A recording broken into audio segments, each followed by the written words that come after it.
doing here? I think it's pretty obvious. Coach Dicka had his mind on more important things. There was a war on, my friend. That's right, our boys were overseas.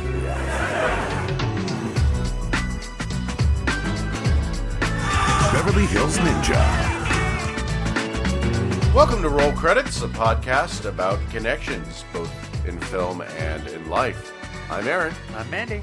Each episode, we aim to explore a cast member, actor, director, or even a concept that ties a film or a set of movies together.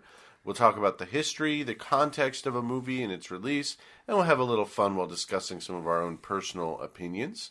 This is an Armbar Studios production. For more information about all of our projects, you can visit armbarstudios.com. So this episode, we are continuing our arc on Chris Farley. Part 3 out of 4. Yes, part 3 out of 4. The arc so far has been Tommy Boy, Black Sheep, and then this is Beverly Hills Ninja, 1997, directed by Dennis Dugan. It's the sensitive story of an orphaned baby who washes up on the island where a ninja clan is training. He grows up to be the clumsiest ninja in the clan, and after some mishaps, goes to Beverly Hills to take down a crime syndicate with big plans to counterfeit millions of yen. So this is a movie where I went in completely blind. You saw Tommy Boy. You remember watching Black Sheep. You said that you've seen this like once. Yeah, so I watched this. I can't remember. It was either middle school, might have been early high school. So you saw this before Black Sheep? After Black Sheep. Oh, okay. Yeah, basically, my dad had introduced me to Black Sheep, and then I remember going to a video store, Family Video, I think. Mm-hmm. I missed them. And then I just tried my hardest to find just a film I hadn't seen. You know, I'll admit Beverly Hills Ninja title doesn't really jump out at me. It seemed like one of those, buddy kids films. But it was a Chris Farley movie, so you know what? I brought it back. I didn't really remember anything except for the part where, like the joke where he parks his car and he keeps calling the hotel valet bastard. Yeah. Oh God, that's right. It happens twice. Was it bastard? Wasn't it like No, it's because asshole? That's what it was. No, it was bastard. I remember this because like somebody calls him bastard, and so he just thinks, oh, like that's what you call these guys. A term of endearment in America. Yeah. Yeah. Yeah, because that's kind of the part of the fun is the naivete. I get it. Okay. I remember like bastard very clearly. Okay. So that's your history with the film. Then neither of us really went into it knowing much beforehand, but I can say that, I'm sure we'll get into a lot of discussion about this film. In fact, so I'm trying to think, should we do the history of the film first, or should I talk a little bit about both contemporary reactions and reactions of the time? I think that we should just continue talking about Chris Farley's story, and then we can get into that. Just same order we've been doing. Absolutely. Black Sheep, not great for Chris in a lot of ways, but so go on. Let's get into the history. Tell me, bridge the gap here. There's not as much in between Black Sheep and this film as there will be for, the other parts. You do have to remember, like, Tommy Boy, Black Sheep, Beverly Hills Ninja, these all come out within a 3-year time span. Yeah. So Chris is like active in Hollywood. He's left SNL. Top of the world, really. Oh, and by the way, I should mention also, most of my info does come from the Chris Farley book, the Chris Farley Show, and the A&E documentary on him, unless, I otherwise state here. Okay. So Black Sheep obviously had a rough critical reception. Yeah. We talked about this on the last episode. There were quotes saying that, this film wasn't even trying to be funny. My dad had fondness for it. I have like a little bit of a soft spot for it, but like we can agree that it's not a very good film. Yeah, it is. It is completely okay, I guess. And that was like even the perception among, Chris's friends is, this is not Tommy Boy, but it's not like something specific to be proud of. Yeah. But, it was a movie written in a week. What are you going to do? And Chris had actually seen a showing of Black Sheep when the film was all done. Same with the rest of the cast. Most of the people walked away just thinking that, okay, this film was okay. Yeah. Now, sadly, Chris was sober for 3 whole years when he was wrapping up work on Black Sheep. Mm-hmm. And there was... And the night that after he had watched Black Sheep again, and everybody just kind of walked out of the theater saying, well, whatever, we just kind of made a film. Yeah. And at the same time, he also got a really bad rewrite for the next movie that he had signed upon, Beverly Hills Ninja. And at that moment, Chris decided that he was back off the wagon. Oh, that's tragic. Yeah, So- no, he told his girlfriend at the time, I'm getting a drink tonight. And from there, despite the fact he had contained himself for 3 whole years, Yeah, it was just too rough, just a bad critical reception, and then he just, because this is interesting about Beverly Hills Ninja, and I'm sure you're going to bring this up, is that the initial script and the initial thing that Chris signed on for, he was really excited to do. Is that correct? Like, because he's a kung fu fan. it's a little more complicated than that. Okay. Yes, I would say he is absolutely a fan of kung fu. It actually doesn't it didn't specify whether or not he became a fan of kung fu through working on this movie or afterwards, but he did have a specific kung fu trainer. Right. And I mean, with for the this Bruce film. Lee references in Black Sheep, I think that's enough to say. So they were clearly being worked upon at the same time. Right. Getting back to Black Sheep just a little bit here. Chris's ultimate opinions, and he told this to people, he felt that Black Sheep was just a worse Tommy Boy. Right. Which, that was the popular critical opinion, too. That was kind of, I want to say, the pop culture sort of Right. view is like, oh, they just made Tommy Boy again, but worse. Right. So, as they mentioned in the book, Beverly Hills Ninja was one of these scripts, like Atuk, which I'll bring up next episode because it's absolutely fascinating. Okay. It was going around Hollywood, and most people who read it, passed on it. Right. Because it was just seen as sort of a dumb idea for a script.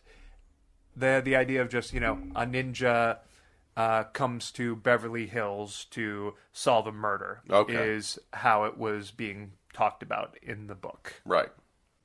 He read it. He didn't really care for it the first time, but there was 2 things that, changed his mind. The studio had come to him after seeing that Tommy Boy was a huge success on video. He was getting a lot of young fans. They were like, okay, no, we need this guy in our movie. I think they originally wanted Dana Carvey to do the main role in this film. But, Chris was just such a hot star at the time, they decided, we need this guy. Okay. So they offered him a ridiculous amount of money to star in this movie. Really? It was something around the lines of, I want to say, $60 million. Oh, wow. Yeah, no, it was they mentioned that it was around triple what he was getting for the other movies that he worked on. It was I don't know how that would compare to modern day. Yeah, with inflation and all that. Inflation and all that, but it was a ton of money. Yeah, I mean, $60 million is a ton of money even now, I'm not going to pretend it's not. And even after that, he was a little bit apprehensive. He was like, oh, well, do I do this film for the money? So what he did, he talked to his dad, and this was number 2 why he changed his mind. His dad heard the amount of money that Chris was being offered and told him, no, dude, you have to go for it. You can't leave this money on the table. Right. I mean, for the money. So even though he had his issues with it, even though he had his worries, he looked at the script again. He said, okay, you know what? We can turn this into a fun kids movie. Okay. And that was actually Chris's idea, because the film was written to be an adult comedy. Oh, okay. So I don't know if it got like rewritten into being a kid's film, but at the very least, Chris was the first person to really look at the script and say, this is an idea for a kid's film. I mean, that makes, there's a certain amount of sense that makes when you look at the kind of the context of the time. I mean, Ninja Turtles started, was big in the 80s, but kept going into the 90s. I mean, I remember the Ninja Turtles movies. My brother was still a huge Ninja Turtles fan, well into the 90s. It was a very, ninja era. Yeah. The Teenage Mutant Ninja Turtles, you mentioned that. Three Ninjas, Surf Ninjas. It was also, weirdly, a very Beverly Hills kind of era, too. Like Beverly Hillbillies, Beverly Hills 90210, Beverly Hills Chihuahua. I guess that happened later. Same with the song Beverly Hills. Oh, yes. That's where I want to be. Well, Beverly Hills Chihuahua was like the early... That was late 2000s. That was the late thousands. I remember that. I remember that because the trailer dropped when I was in high school, and everyone hated it. It was. I remember that being reviled. It was getting back when they had star ratings on YouTube. It was one of the first videos I've seen with 1 million something ratings, and then almost all of it was hovering around the half a star to 1 star range. People were pissed at it. They hated that Beverly Hills Chihuahua. Well, it's very appropriate because they also hated the Beverly Hills Ninja, but we'll talk about that. Getting back to it, Chris could tell who this film should be marketed to. I want to give him a lot of props for that, because I think we talked about it, Black Sheep didn't really know who to sell itself to. Yeah, Black Sheep didn't really know what it wanted to be. It had nothing to say, and it didn't really have an identity as a result. And as a kid's movie, it was actually pretty well loved. Yeah. We'll absolutely be talking about that as well. So the MTV Awards had him nominated for Best Performance. Which, he also was it got... the Kids Choose or Video Choice Awards? It was the MTV Movie Awards, I think it's called. I don't know if they're still running that. Yeah, I do remember. The only thing I remember about the MTV Movie Awards was when they, Clint Howard won some award that they thought was a joke, but then Clint Howard took it super seriously and they felt bad and retired the award the year after. It was a Lifetime Achievement Award that had previously been given to Godzilla and stuff, which, congratulations Godzilla. Aww. Big fan. But Clint Howard took it really seriously, and then they retired the award the next year because they felt bad that, he took a joke award kind of seriously. But I mean, shouts to Clint Howard. Shouts to Clint Howard. Yep. He was great. We like the Ice Cream Man. Well, yeah, he is a legend. He's still kicking around Hollywood too. Yeah, he's doing his thing. Anyway, sorry to go on a tangent there. So he was nominated then Best Performance at TV Awards. He won the Best Duo with Tommy Boy, but these two films are the only ones he's won. Got even close to awards for. I think. Yeah. Because contemporarily with the major critiques, then they're not huge fans. So, once he signed on to it, he started taking martial arts lessons. He was taking them extremely seriously. His teacher said that he was a very fast learner, and his martial arts teacher was a man by the name of Master Guo, and he was an actual karate champion. They tell a story about how Chris was twice his size, but Guo managed to get Chris off the ground every single time they locked up. Oh, cool. I mean, that's really cool. And that makes a lot of sense, knowing kind of Chris's propensity for physical comedy. Genuinely, Roger Ebert would compare Jackie Chan to a modern-day Buster Keaton, which is a name that's come up a few times in this podcast when we're talking about Chris Farley's way of his kind of older school physical comedy. This does not surprise me. I think that there's a lot of link between kind of these pratfalls that Chris was known for and, the art of kung fu and martial arts as portrayed in film. So Chris Farley, even though he was back off the wagon after how badly Black Sheep was. After how bad Black Sheep turned out to be, he was back off the wagon. Chris had decided that he was going to keep sober for the entirety of this shoot. Oh, okay. So he managed to hold up to that. While he was there, there's a lot of fun stories about him. People generally said that, I want to say that there was a lot of people who met him for the first time and absolutely adored him. So his co-worker, Robin Shou, who plays a major role in the movie as his brother, Chris's brother, said, he was surprised Chris legitimately loved martial arts. And he talked in the A&E documentary about this story that, kills him about Chris, where he just had an obscene amount of M&Ms in a bowl at his trailer.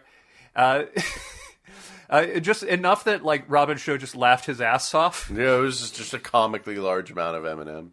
I love Robin Shou. Another coworker Chris met on the set with and connected with was a young Jason Davis, who is best known, I think, by most people for playing Mikey on the show Recess, the cartoon.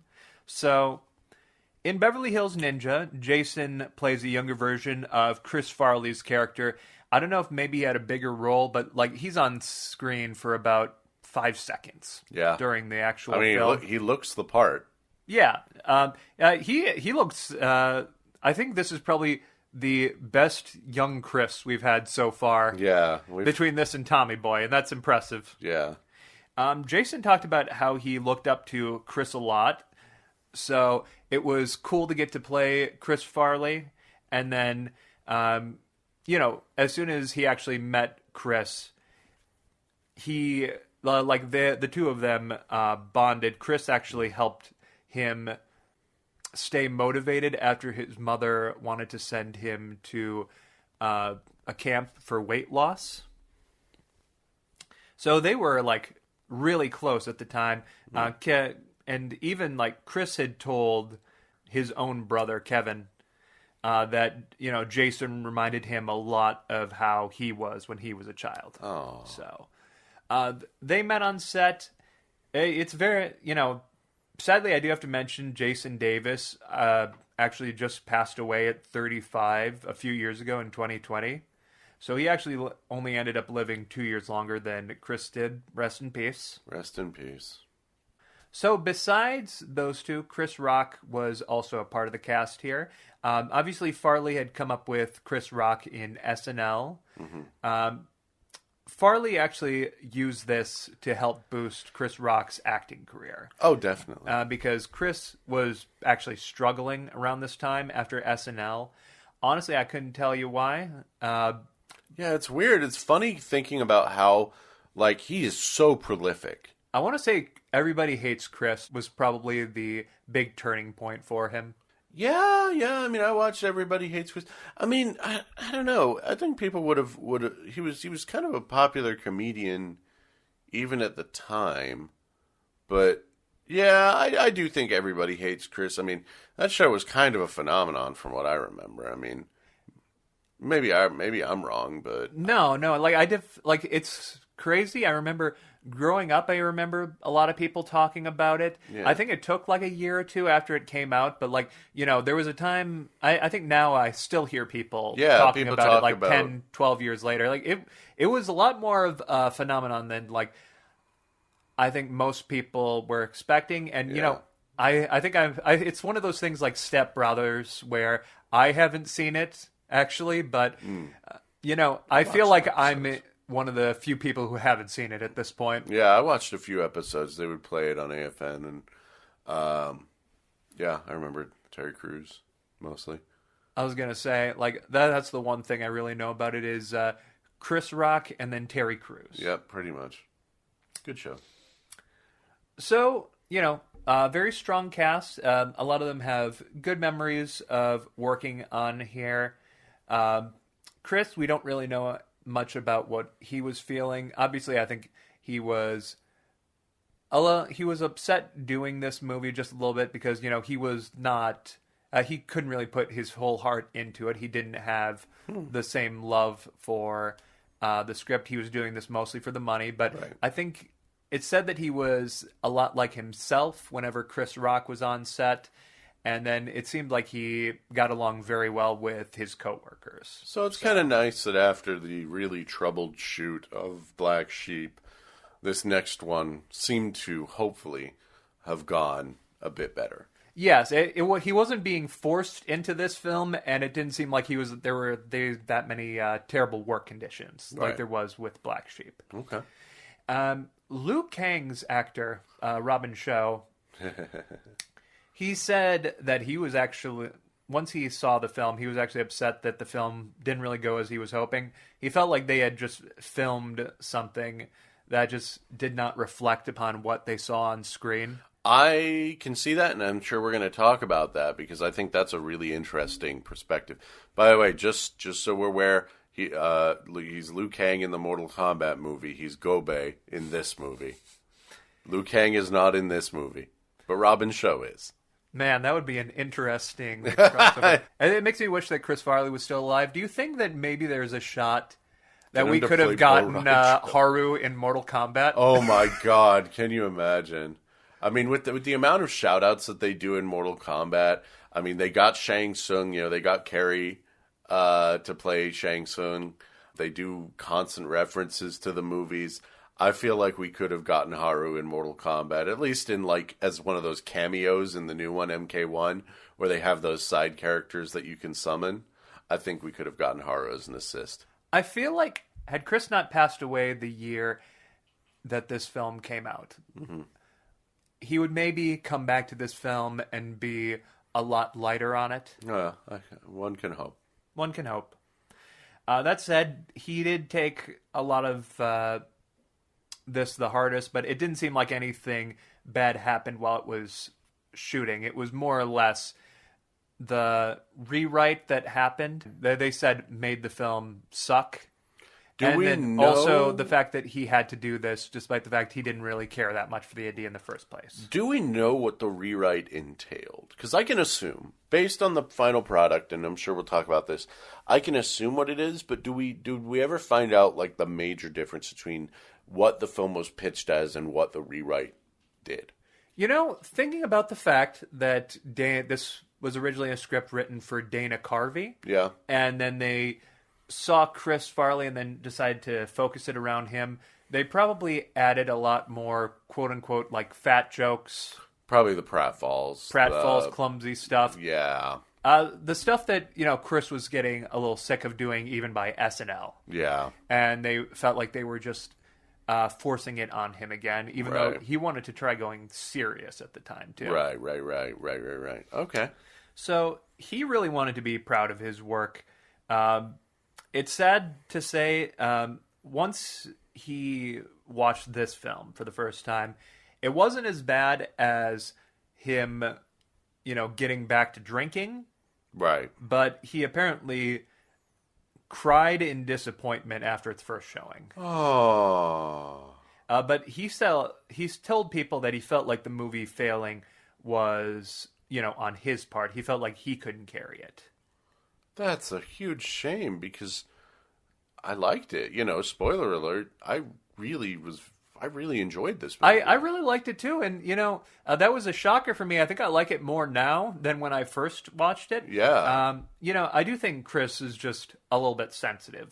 In the Chris Farley Show book, one of the most interesting names to hear from is Norm Macdonald, who worked with him both on the film Dirty Work, constantly on SNL, but he was just a really good friend of Chris in general. Mm-hmm. Even though, you don't hear him mentioned in the same breath as Adam Sandler, David Spade, Chris Rock, the guys that he starred alongside. Right. That New York Times article that I mentioned in previous editions where they were kind of blaming him for the bad ratings. Crazy enough, he actually told Norm that he was extremely sorry for it. He genuinely believed what that New York Times article was saying. And he, that actually made Norm upset because he said that, that article was just a bunch of bullshit.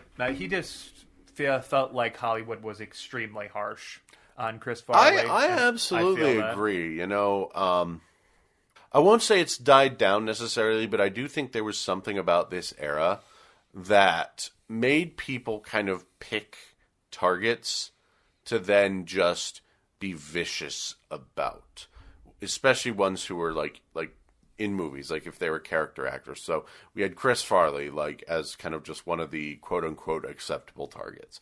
You know, Pauly Shore, Carrot Top for a while there. You know, I'm not saying that, you know, any of these comedians turned actors or, you know, or really strong presences, you know.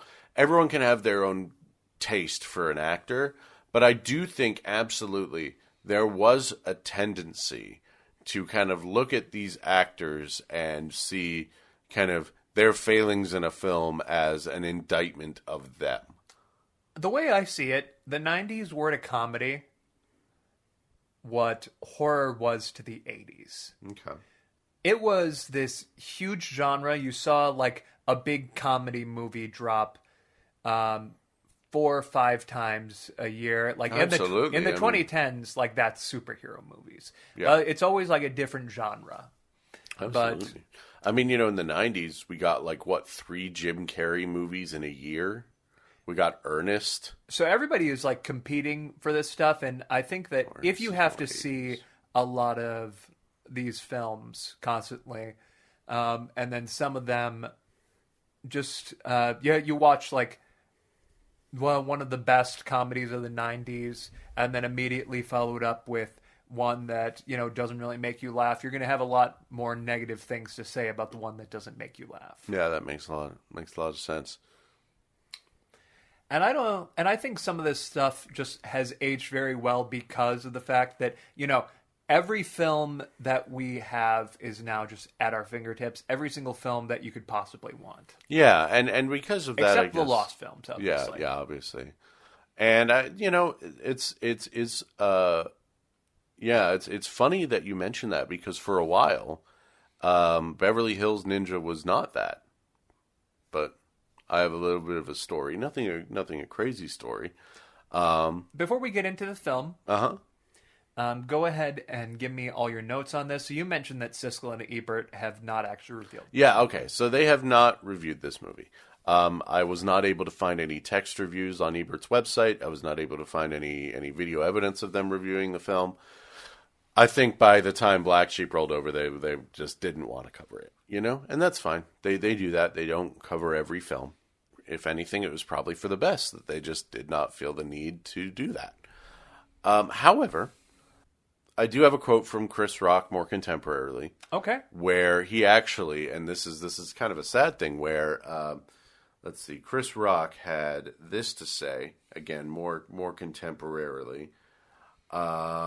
He was not a fan. He called it, quote, one of the worst movies ever. He said he offered me a part in, quote, one of the worst movies ever. Which, Chris, I'm sorry, buddy, you're not correct here. We've seen A Karate Christmas Miracle. This is no A Karate Christmas Miracle. This is no Fatal Deviation. This is no Samurai Cop.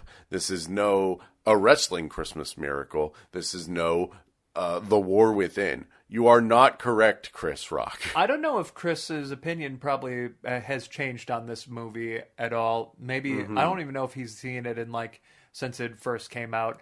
But I'm wondering if maybe what Chris Rock had told him, if that really weighed on like Farley or anything that he was thinking already. Mm-hmm. Because, you know, Farley gave Rock a shot with this movie. Yeah. Because he wanted to throw Chris a bone, throw Chris Rock a bone, because he was struggling in Hollywood at the time. But you know, even in the book, he talks about how Chris Farley felt disappointed that, you know, this was probably the best they could offer Chris Rock. Right. This kids film role. Yeah. So I want to tell you a little bit, though, about... So normally this segment would be called At the Movies at the Time, because that's kind of where the main source of a lot of this information, when available, is going to come from. But I like to dive into kind of both contemporary reviews and some other interesting fun facts with this. So again, no Siskel and Ebert quotes. We have the Chris Rock, again, calling it one of the worst movies of all time. I think that it's a little bit easy to find negative reviews about this movie. So I actually found something really interesting, which was from Mick LaSalle of the San Francisco Chronicle, reviewing this movie with this quote: "Beverly Hills Ninja is a silly movie with silly jokes and a silly story. But the talents at work in it are not silly. The picture has, at worst, a 10-minute sag in the middle, but the rest of it is a pleasure. Okay. Not the least pleasure is in seeing a comedian come into his own. Watching Farley here, I found myself looking forward to his pratfalls, the way one might look forward to, say, the sight of Fred Astaire picking himself up, dusting himself off, and starting all over again." It's crazy how often that Chris was compared to the classic comedians. Yeah. You mentioned Buster Keaton, Fred Astaire, Fatty Arbuckle, too. Mm-hmm. Like, he has had a lot of classic comedy in his blood. And I think that's something that, and that's kind of why I wanted to point that particular quote out, was because, again, it really shows to me what I'm seeing as we watch these Chris Farley comedies is he is at his strongest when he is allowed to have a level of physicality of a really classic movie star. Fred Astaire was a dancer. He was like one of the most brilliant dancers in Hollywood. Right, and that wasn't to say also that, Fred was like specifically a comedian. I don't think he's done like stand-up roles. He's done funny comedy movies. Yeah. But they're all like musical themes. But that's the thing, is that, what it is there's a rhythm, there is a choreography to the physicality that Chris puts into this role. Again, it's something that was really delightful about Tommy Boy, and it's something that's really fun about this, is that there is a very fun classic physicality to this role that is, again, not present in Black Sheep, which is one of the things that really made Black Sheep not work. Now, here's a fun fact. Speaking of more modern takes, there's actually an urban legend, sort of, about this movie. Okay, tell me. That this is Christian Bale's favorite movie. Okay, I need to hear this. It's not quite true. Damn it. But, okay, in a 2010 interview with Esquire magazine, I'm going to give you the full quote. Bale said, "And Chris Farley was just phenomenal. Beverly Hills Ninja will always remain one of my tops. I've watched that movie. One time I sat down and watched it 2 nights in a row and cried with laughter both times. The guy was just a phenomenon and is missed dearly in my household." I love Christian Bale, man. This man is Francis York Morgan in real life. I love him, man. And yeah, like the thing is, I get it. I really, this movie had a lot of big laughs for me. I was shocked how charming that this film was. Like, yes, it probably plays better for a younger audience. I'm not going to say that this is... it's not a perfect film. We'll go into a lot of things that we liked and very much disliked, and some things that I think are worth bringing up as we kind of dive deeper into the movie. But I think there's a lot of charming, comedy aspects here. I would argue that this film is the Venn diagram between Ace Ventura and then also the Teenage Mutant Ninja Turtles. Yeah, absolutely. Like that is you get that together, and you can get Chris Farley in the role, and that is exactly what this movie is. Okay. Yeah, absolutely. And it's, it conceptually, from the concept, there are some issues with it. We recently watched the movie Tokyo Pop, which was a formerly lost film, great little romantic comedy about a punk rocker who goes to Japan, and it's about kind of the culture and sort of what is it like to, be a foreigner living overseas? What is it like to be, overseas and, look at America? And it's like these two different cultures clashing, but in a very understated and sweet way that really immerses you in Japan. And in your review of that film, you wrote that it came out during a time where it felt that Japanese culture was something of a joke in most contemporary media. I would even argue like after this too, like going into the 2000s, 90s, that's when you start getting the people parodying anime rather than kung fu. Austin Powers doing like the Godzilla scene, like that kind of stuff. That kind of stuff. Yes, absolutely. And so it was kind of a wry amusement going from Tokyo Pop, the very authentic, shot in Japan, like really low-key, very, careful attention to detail to the point that All Japan Women's Wrestling and the Famicom and like just, really attention to detail kind of film, versus this, which was very broad strokes and used Kung Fu Fighting, a song about Chinese martial arts, 3 different times in 3 different ways. It has a child's imagination of what Japan is like. Yeah, of what a ninja is, what Japan is, what all... Exact. Child's imagination is a fun way to put it. But unfortunately, it does mean that inherently there are some flaws in this film that are culturally insensitive, but not actively malicious. Outside of one very particular scene, which we'll get to. But do you have anything more of the history? That's it as far as, the history is concerned. There is one thing that I did want to bring up before we get into the review. Yes.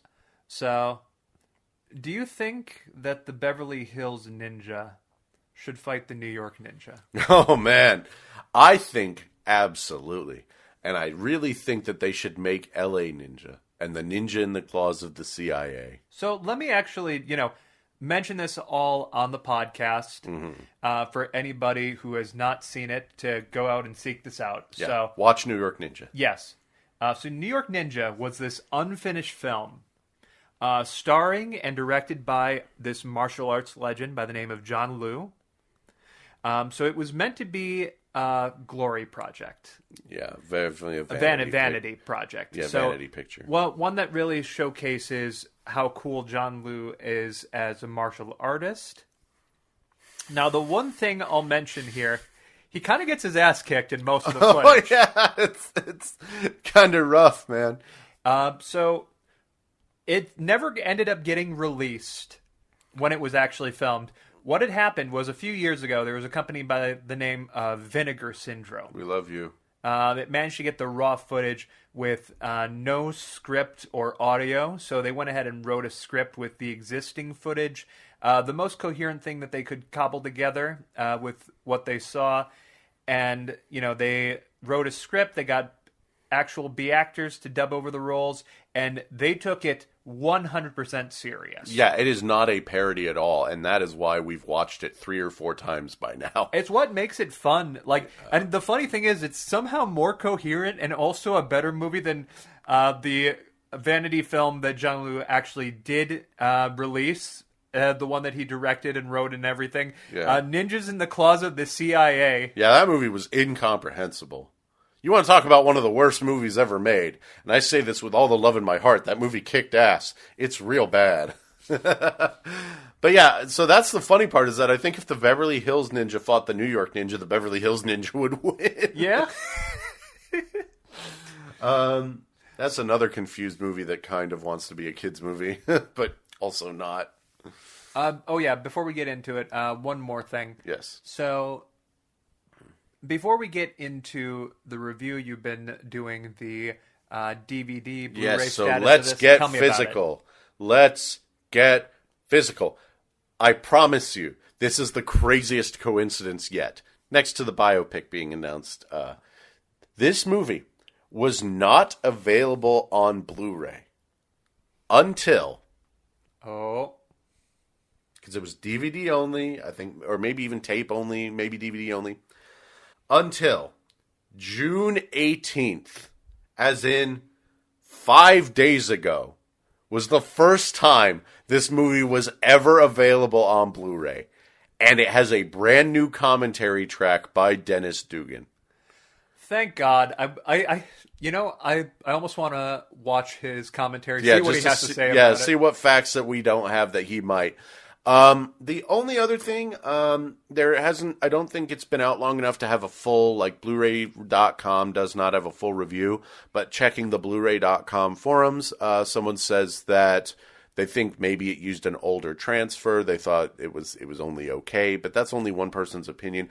I would assume that it probably looks pretty similar to the streaming version. Okay. So if I had to guess, but yes, literally, that's the only special feature it has, which is one over on Black Sheep. And yeah, it's finally available on Blu-ray. So, as of this year. So, yeah. We can take this as an unofficial cross-promotion. Yeah. Exactly the opposite of what I was telling you about the Chris Farley biopic. Yeah. We're going to tell you, go out and buy the Blu-ray for the Beverly Hills Buy Ninja. the Beverly Hills Ninja. You might Ninja. be disappointed. You might be disappointed, but we liked it. We liked it. All right. So, you ready to get into this? I'm ready to get into this. So, Beverly Hills Ninja. I'd say this film is just a parody of the white savior trope. Same thing with... It's like exactly the same thing as Kung Pao Enter the Fist. Where it's about the white man who's going to be the leader of a big ninja clan. The one thing... Or the Lego movie. Yeah. It's just maybe not enough of a parody. Yeah. Like, obviously, he turns out to be... clumsy ninja, which is what the whole opening is about. But I think maybe it was not on the nose enough. Yeah, that it's sort of a weird thing. Again, this movie has one kind of, I say, flaw. It has a few flaws. It's not a perfect film, but if it does have like one major thing, it is just sort of kind of confused in the concept where. You're kind of like thinking like, damn, is this racist? Like you said, we've talked a little bit about this. I'm not going to pretend to be any kind of expert here, but it's definitely one of those things where conceptually from the very beginning, you kind of think like, I don't think they do anything that they do necessarily out of malice, but definitely extreme ignorance. So, well, obviously this is a reference to it. I have to wonder how many people, like, to this is their first ever time they see this. Mm-hmm. Like, the idea of the white man who's going to be the leader of, like, this big martial arts ninja group. Right. Which is, yeah. Or just in general, kind of the mediocre chosen one picture, which, has happened. And... I'll give it this. It does better than something like the Lego movie, which, does have the mediocre guy become the chosen one. They never, like, make him the guy. So, it has something over a lot of these other stories. So, how do you feel about the opening? We've been talking about the opening to the last two movies. I feel like we should start here. So, the opening. I actually have in my notes here that... At first, I was kind of impressed because they didn't just use what we can only call wonton fonts, wonton ICG. Those there's a proper name for it. I watched a video recently about kind of the etymology of these and the history behind these fonts. But basically, the fonts that are used to evoke katakana and hiragana without really being any of those things and are just used on Chinese food menus. It's a little sad that we have to praise some of these films for just not being Breakfast at Tiffany's. Yeah. But like at first I was like, but then of course the opening logo hits and the ninja part is written in one of those fonts. So it's like, whatever. Opening narration, a little bit, pretty stereotypical, sort of, I would assume that that's being done though by the person playing the old master, so that's a little bit more forgivable. And then they find the baby in the baby box. So great Quiet Place reference, guys. I have to say, I love how fast-paced the opening is. Yes. It's done in a very different way from the last two movies. Yeah, I enjoyed it a lot actually because So- it's like here's the story, here's the baby, here he is growing up, time skip, growing up with the rest of the class. Genuinely some pretty good laughs as well. I'd argue Tommy Boy was very grounded as a picture, and then Black Sheep felt like it was trying to be Tommy Boy, but also they got the Wayne's no World. charm. They got the Wayne's World director to do it, and she couldn't entirely. This isn't a statement on Penelope. Yeah. She didn't really stick to the grounded thing. Nature of it, yeah. So This one just straight up decides, okay, no, this is a kid's cartoon. This Yeah. is how we're at. And there are some big laughs. Like, immediately, here's the thing that really struck me was, unlike Black Sheep, there's just a lot of charm. Like, it was just charming. It was silly. There was a lot of things that I really, really enjoyed. Cute sight gags in the Yeah, opening. lots of cute sight gags. It immediately kind of understands. To me, this movie already understood Chris better than Black Sheep ever did, which was, he's very childlike, I think, is kind of a lot of his appeal. Same with Tommy Boy, in that, I think there's a lot of just energy, sort of puppy energy to him. And he's just sort of, doing his best. Doing his best in a really humble way. And I think that's what makes Chris so funny.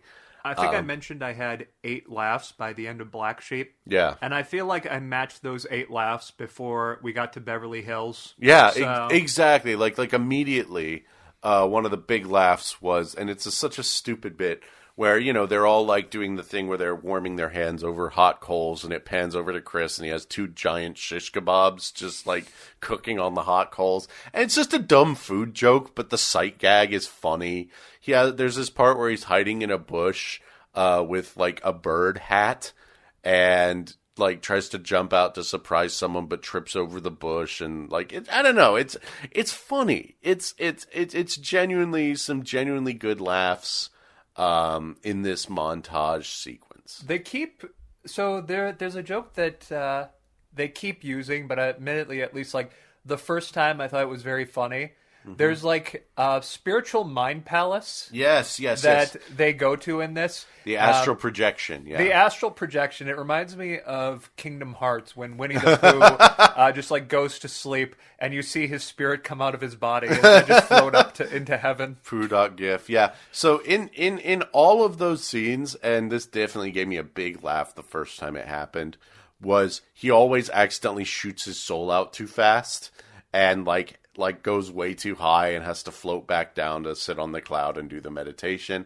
And then as every single time when the soul goes back into his body, it blasts him backwards, usually through a window or a table or something. I swear, like, I don't know if that's like the first, if this is the first piece of media to do that joke. I swear I've seen it in other places. Yeah, but it's funny in this. It's actually a pretty decent running gag. And I don't know what it is. I think it's because the astral projection scenes feel like they're in a completely different movie. Like, just something about the crazy green screen is just immediately charming to me. I feel like this film absolutely knew just what it wanted to be. Yeah, the sets were amazing. I actually had that written down. So, there are multiple sets we see all throughout this movie. Obviously Beverly Hills, but also like Japan. We get to see the temple that Haru. That's Chris's character. Yeah, and here's the thing. You can tell that we actually connected with this movie, because I can tell you the movie that the main characters are Haru and his brother Gobe. I actually remember the names, like, immediately. It came, like, if you ask me who the main characters are of Black Sheep, I'm going to say Mike and Al, I think. And Al's his brother, who's I wanted to say Richard. That's Tommy Boy's character. That's Tommy Boy. We know who's Tommy David Boy. Spade play? No clue. Okay. I think that just says everything right there. Yeah. It was, again, leaning into the comic book cartoon aspect. There's so many colors. It's all very big sets. What I liked about it, here's something I did love about it. You can tell that the set was inspired by Fist of Fury, or even Way of the Dragon, and Enter the Dragon. Enter the Dragon, which of course inspired Mortal Kombat. Okay. Because think about that walled garden. Think about kind of the students all kind of in the row. Think about the pagoda. Oh, the scene in the beginning of Enter the Dragon where they visit Bruce training. Yeah. Okay. Yes. Yeah, the training school. Yeah. Think about it. Or even during the fight during the tournament in Enter the Dragon. You know, again, something that Mortal Kombat, both the movie and the games, took from. Like, you can kind of tell that these pieces of media, to me, they are not doing this to make fun of Kung Fu, as far as I can tell. You know, they're doing these kind of tributes to martial arts films that are clumsy. You know, I'm not going to say they're not clumsy, but again, do not come from a bad place. But that's the cool thing, is that the sets were just really cool looking. Like, you had the cliffs and the island and the temples and I don't know. It just looked cool. It was cool.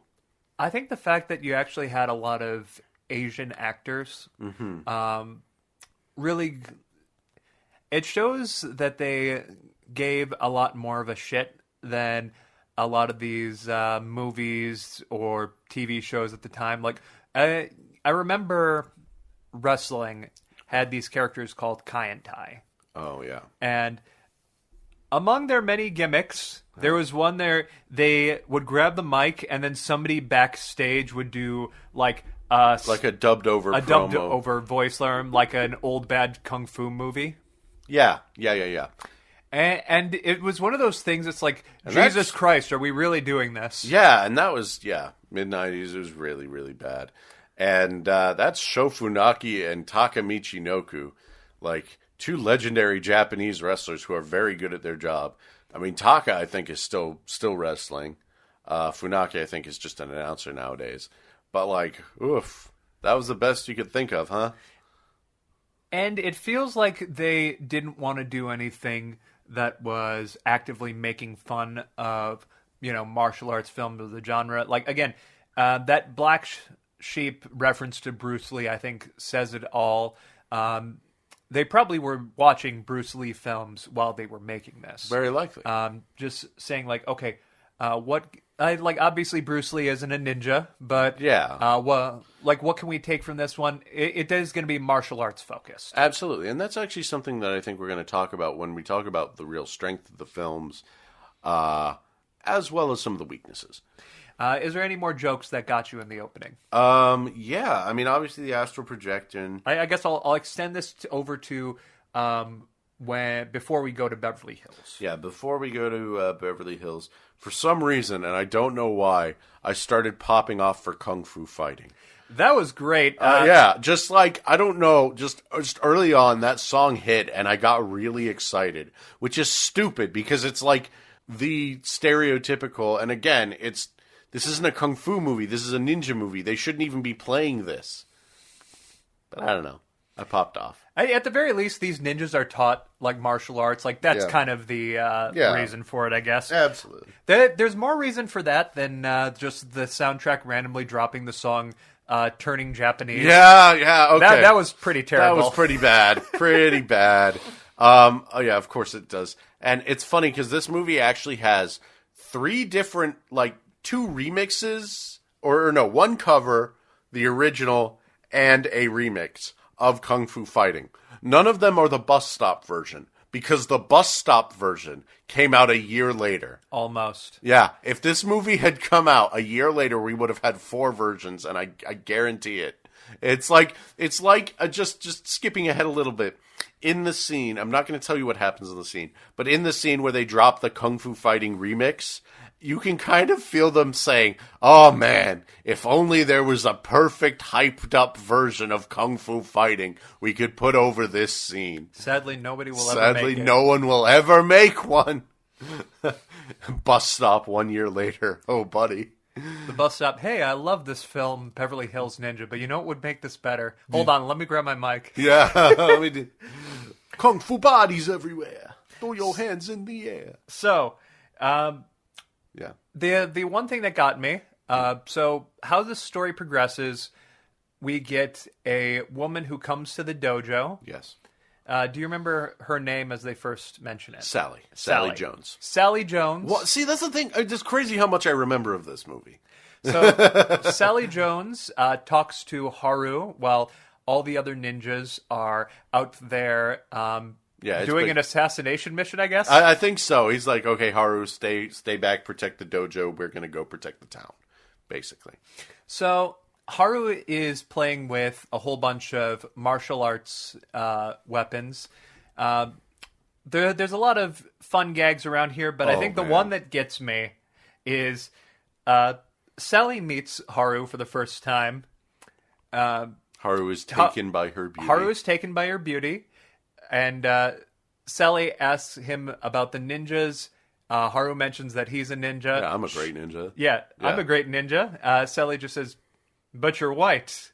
Chris just looks and says, "You are observant."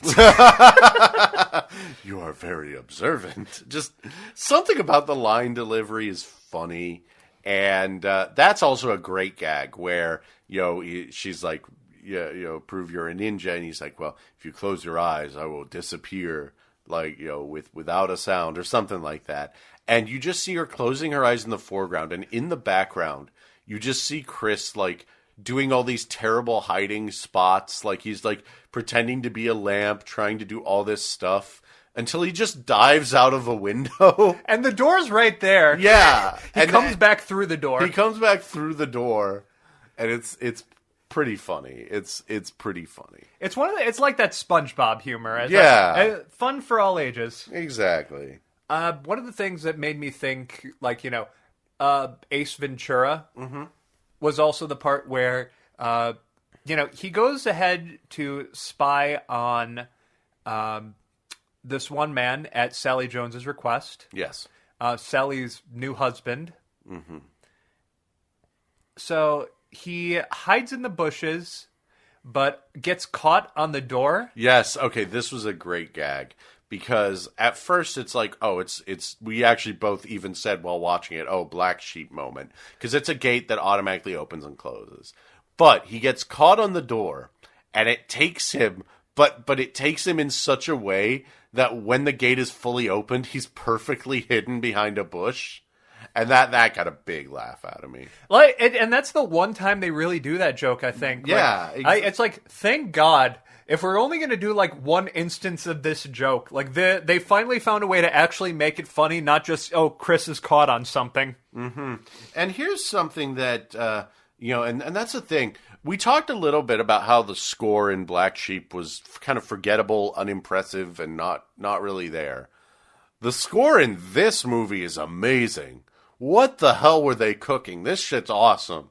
There's just all these great little bits. Not just like, obviously we joke about, the use of turning Japanese and Kung Fu fighting. But the score itself, man, was good. It was jamming. I was having a great time. I don't know what it is about 90s soundtracks and like scores that just like really get to me. Yeah. Do you think they just put more budget into it at the time? Like, I don't know, because you think about it. Like, think about like John Williams and, like all these different comedy movies have these really impactful scores, that you kind of associate with it. Now, obviously, 80s had like the synth boom and everything. So, it's I don't know. I just think like eventually scores became a little too Hans Zimmer. Unfortunately, it's probably studios are releasing more movies now too. Yeah, them. Think about video game music. You started with Mega Man, and now we have The Last of Us, and it's like The Last of Us just has iconic songs like bum bum bum bum bum bum bum bum. That's why Mad Max Fury Road was so good, because the score was actually something you could feel in your bones for once. Think about all these films that, when they do actually use a, like, big soundtrack. Yeah. Like Edgar Wright movies or look at James Gunn, Guardians of the Galaxy. Look at Mandy, man. I mean, that's like mostly score, but I think you could much like Return of the Living Dead, you could close your eyes and know exactly where you're in at any point in the movie by the audio. I mean, that's why Drive is my favorite movie, because, you know, a lot of it has to do with how the score kind of takes you on this ride through the movie. Soundtrack, people underestimate how much a soundtrack or a score can really, like, help a film. Absolutely, and that's what I'd love to do in the future. We're definitely going to do a few composers and kind of go into their history and think about that, so I'm excited for that. Sorry to go on a tangent here, but I'm going to take you on another one. Okay, tell me. Because here's something that I did already, like, early on, even before the Beverly Hills part. So Gobe and Haru have kind of this strained relationship where Haru, you know, really looks up to Gobe as the little brother, you know, the adopted little brother. Gobe instead kind of sees Haru as sort of a nuisance, sort of clumsy, you know, as he tells the master, you know, the master's like, well, what do you think of Haru? And he says, well, he's you know, my little brother. And he's like, yes, but what do you really think? He's like, well, he's clumsy, he's a mess up, he's a fool, you know. And every single one of these movies has this really strong brotherly connection, because in Tommy Boy, you have Chris, you know, Tommy, and the fake brother. Yeah, you have the Rob fake. Lowe. Yeah, Rob Lowe, the fake brother. But then you also eventually get Tommy and Richard kind of forming that brotherly bond. That's something that we talked about. In Black Sheep, the entire thing is that he's kind of the fuck up little brother for the politician Al, you know? Whereas in this one, and this is a fascinating one, as we go through the movie, you learn that, you know, this is kind of a big brother looking out for little brother movie and learning a lot. And, you know, there's a lot of really, that seems to be kind of the running theme in all of these movies. And, you know, I do wonder, you know, is it just because that's what they felt like they had to write with for Chris? Or, you know, is that just what he kind of fell into? Because you've been reading this book. The Chris Farley Show was written by Chris Farley's brother. Chris was extremely close to both his family and also religion. But I think that it probably has to do a lot with how Chris was perceived as kind of an everyman and sort of the ideal person of the 90s. After, like, the 80s, like, glamorized this idea of being the big businessman, 90s glamorized the idea of, you know, the family person, the guy who is, you know, fighting for their own siblings, their families, and all that. And that's what I feel like they went for with Chris. Is it gets across the everyman person, because almost everybody has, if not like an actual family that they care for, then, you know, a found family. Yeah, absolutely. And I really find this movie to be very interesting in how it kind of flips the script from the previous films in a certain way, you know, by still kind of tackling kind of this brotherly kind of thing. But in this one, it's sort of, I don't know, it's interesting to see kind of the older person kind of have to realize that, you know, oh, I need to be mature. I need to, you know, realize that, you know, my younger brother does have his own strengths. Because I do think that, you know, based on my own personal experience, you know, you kind of, when you have two brothers in a family, or, you know, people who think are two brothers, two siblings, there is kind of the tendency for one to be seen as kind of the responsible one, you know, or they're shoved into that role. I don't know. I just think that's a really interesting thing that's tying all of these movies together. The Fred Claus. The Fred Claus. The Fred and Santa Claus. Yes, of course. That's the brother duo that everyone thinks about. Fred and Santa Claus. So, obviously, they head to Beverly Hills. Yeah. Because Chris has to try and find the person who he basically he was he was spying on he was spying on the husband, but also he feels as though the wife might be in danger. Also, someone gets killed in that scene. Yeah, and the body lands in his like little dinghy. That's the other fun part. Like Chris like has like a little raft. You know, Haru is like paddling a raft to like spy on these people. Anyway, there's a counterfeiting operation. There's a whole crime subplot. Oh, it's weird. All the descriptions that I saw for this before rewatching it really played up the idea that this is about like a ninja solving a murder mystery in Beverly Hills.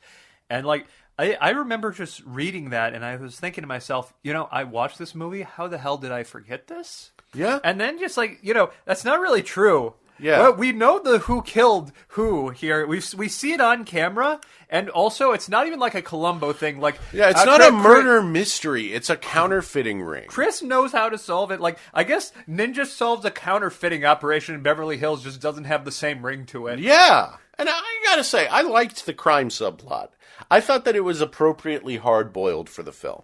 I thought it was fun. The villain, not so much. Not very interesting, unfortunately. They didn't really... Like, they gave him a nasty British accent and had him kill a few people, but he wasn't interesting. Hey, yeah, he tried his hardest, but, you know, I don't really think they had much of an idea besides, shit, we need a villain. Yeah. Whereas I would say that, like, in general, the crime syndicate and the scenes involving the crime syndicate are pretty cool. I can't lie, I would absolutely watch a 90s murder mystery with a ninja as the main detective. Yeah, we kind of need that. We need that. Listen, I've seen Dr. McNinja. We need Detective McNinja. We need to bring back ninjas. I think there's a cultural perception that Naruto made ninjas not cool or something. No, they're wrong. Ninjas are cool as hell. Yeah, bring it back. Ninjas are awesome. Like, it all culminated in Naruto, and then I just think we stopped using ninjas after that. Damn you, Boruto's dad. Yeah, no, ninjas are awesome. Bring them back. Ryu Hayabusa, that's a cool ninja. The Ninja Rap, good song. There's no reason not to bring back ninjas.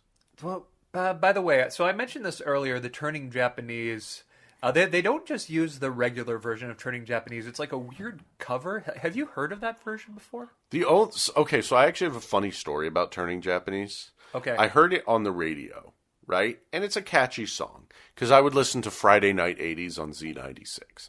And it's a catchy song, you know, and when you're a kid, you just hear, turning Japanese, I think I'm turning Japanese, I really think so. And it gets stuck in your head. And I remember Googling it, trying to figure out who did this. And I could not find the original artist, because this was back when the internet didn't know who did what music. And I eventually found a version of this song by Skankin' Pickle. Is that who did this? No, it is not who did this. I don't think it's the person who did this song. There is a third cover of Turning Japanese just hanging out somewhere. And hold on a second. You know what the weird thing is, right? Yeah? Turning Japanese plays as he's heading to Beverly Hills, right? Like through the airport scene? Yeah. Like, I think he, like, guns the car and, like, it goes... You know, the recognizably opening riff of Turning Japanese. I guess, like, that's kind of like the car... like the car song, because that's the only thing that really makes sense to me, because he's literally not turning Japanese, he's turning American at this point. But like, also, you know, the song is about, like, it's about masturbation, right? Like, that was the pop cultural opinion. Like something. It wasn't. I've never actually looked into this, but from what I remember, I could have this completely right. From what I remember, it's something about how the Japanese are sex crazed, and so this guy keeps jerking off to some woman's picture, and he's turning Japanese because he's sex crazed now. This is all I've this is exactly what I've heard. I think there's probably people who would argue other than that, but at least that's how most people like know this song. That's if you ask an average person, like I asked this to. I think maybe my parents or something, or like a family member. Who knows? And then they told me like, oh, it's about masturbation. I'm like, oh, okay. Thanks, Mom. I don't think it was my mom, but it was like I don't really remember that well, but like that's how I heard about it. Speaking of the airport scene, I'm sorry.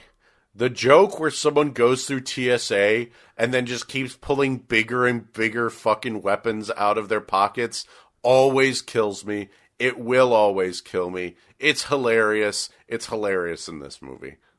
It's my guilty pleasure stupid joke that always gets me. This is like the stupid humor movie. Yeah. If you love jokes that are just mostly dumb, like I think this would be a great film for you. Yeah, well, we just recently rewatched Dude, Where's My Car, so we're a huge fan of dumb humor. Christian Bale knows his shit. Yeah, Christian Bale's correct. Yeah, you trust the Chris's. Chris Rock, Chris Farley. Actually, no. Chris Rock doesn't like this movie. No, but we trust Chris Farley. We trust Christian Bale. Well, we'll talk about Chris Rock in just a moment because he actually shows up pretty soon. Yes.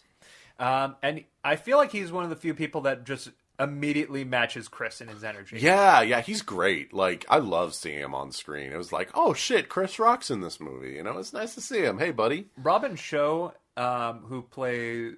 Robin Shou, Gobe. Yeah, so that's the thing. We should probably let you all know that the recurring thing in this movie is that Chris goes to Beverly Hills and the master tells Gobe to follow Haru and make sure that he gets in no trouble and basically hide from sight, do complete ninja stuff in the background to help Haru accomplish this mission.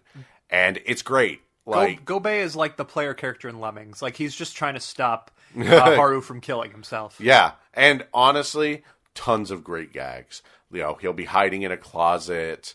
There's some amazing moments that, like, you don't expect that that Gobe is in this scene, and then there'll be like a reveal that he's on the roof. Oh, he's pretending to be one of the living statues. He does a great job, but I also think they just straight up only use him as like a straight man character. Yeah, he's not as much. He doesn't really get a lot of funny scenes. Yeah, it's sort of unfortunate that his role in the story is very good. I liked it a lot. Yeah, and there are a lot of great little gags involving him hiding in cramped spaces, but unfortunately, due to that, you don't really get a lot of Haru and Gobe like together until, well, other than the beginning and then the climax. Farley and Rock really have the most comedic chemistry. And unfortunately, even Chris Rock kind of disappears from the movie for a little bit. Yeah. Because he's a concierge at the hotel that Haru is staying at. And they meet, and it's cute. It's actually really funny. Like, Chris Rock is like, oh, you're a ninja? You know, he's just like wide-eyed, sparkle-eyed. It's fun. And, you know, completely buys into everything that Haru is saying when he's flexing about all his ninja techniques and doing goofy stuff, you know. But unfortunately, there does come a bit where... And his name's Joey. Again, I remember this character. His name is Joey. And Joey is like... He unfortunately... Yeah, he just kind of disappears from the movie when I feel like there was more that they could have mined by having them together. Yeah, throughout the entire movie. Like, maybe they were worried about it being another buddy film, but I don't know. Like, Haru could have used him in several cases, like him trying to find Sally Jones. Yeah. Who, you know, the master actually says very early on, like, her real name. Yeah, her real name is Allison. It's like, oh, she's tricking you, you know. And he's like, well, clearly, Allison is the fake name because she would never lie to me. And it's a silly bit, but eventually he finds out that yes, Allison is the real name. That actually explained why. So even though Gobe had not seen her before, Gobe manages to see a license plate with Allison's like real name on it. Yeah, and like throws a shuriken to stop the car so that Haru and Allison can meet up again. Yeah, meet up again. During this scene when he's trying to find him, I swear that's like Fabio that he talks to. Yeah. It's absolutely Fabio because again, we watched Dude, Where's My Car again a few days later. It's the same guy. There's a guy who has like the exact same haircut as Allison in it. And it's Fabio. They have a brief meetup, so we know for sure that yes, she's here. She's in Beverly Hills, but you know, we have to put a lot of things on pause constantly. So okay, here's Chris Rock. Pause. Okay, here's Allison. Pause. We'll meet up with them again. Here's the nightclub scene. Yeah, here's the nightclub scene. So the Chris Farley nightclub does an scene. amazing striptease. Yeah, okay, yeah, that's the thing.